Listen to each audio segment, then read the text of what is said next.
Okay, the topic at hand is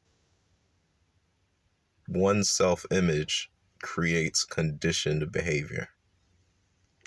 I wrote a lot of notes on this, but I can't read it because they're on the phone that I'm recording. So hopefully I get them all. I was watching a Krishnamurti Foundational Trust video. Love that page. Love the topics. Definitely helps one learn to live through a healthier lens. And the topic was about how through your self-image, you develop conditioning. And through the conditioning you develop, that conditioning is what creates the process through which you automatically respond to any stimulus or any stimuli. And that stimulus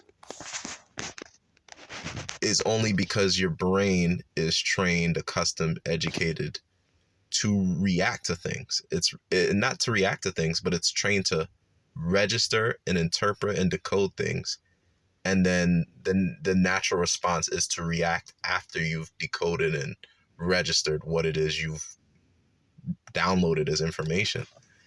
And so what Krishnamurti in the video is expressing is one should know that in the event of you being hurt or flattered, whether it's negative or positive stimuli, you're going to isolate that emotion. And well, I don't know if it's a he or a she. I thought it was a she, but I saw someone say it was a he. But Krishnamurti said it was specifically using hurt as the example, but did mention hurt and flattery as both ends of the spectrum.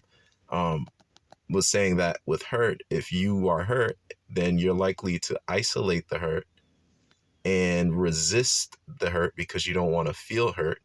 But the problem was that you registered being hurt in the first place. And that came from choosing to possess the hurt and choosing to identify as being hurt or feeling hurt because of how you took the interpretation of all the communications or the interaction that hurt you and you internalized it. And in reality, you could have heard all the words, completely understood the meaning that the message was meant to hurt you from whoever was the sender, and chosen to just observe the message rather than to associate directly with it. And so in the end of the video, Krishnamurti says that,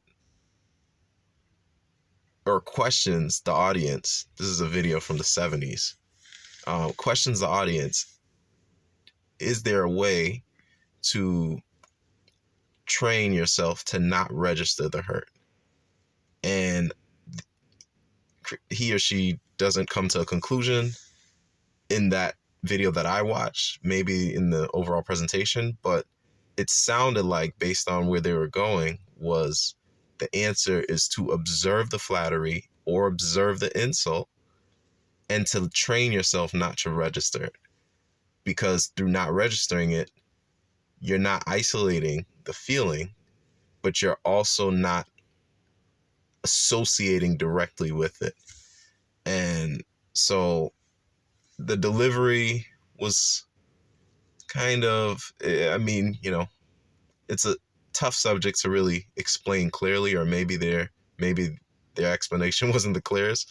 So I think that's part of why I'm making this video, is to do my attempt of a spin on it to see if I really comprehend the subject and also if I can explain it clear from my own angle.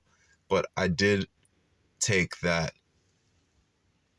one self-image of how you were told, who you were told you are as a kid, whether positive or negative. You're smarter than this person, you're stupider than that person, you're bad compared to this person, you're goody two-shoes compared to that person. That conditioning is what you walk with as an adult. And to any of the negative conditioning, the only way you can detach from it is to observe it without isolating or resisting it, And that would mean to not register it as directly associating with yourself in your brain, and understanding that your brain is trained to register anything it hears. It's trained to decode anything it hears. So you just want to be able to cut that down and just observe things, learning to observe things, even while being fully present of what the meaning is intended to be for yourself. Because there is a subconscious choice that you have to choose to associate with things.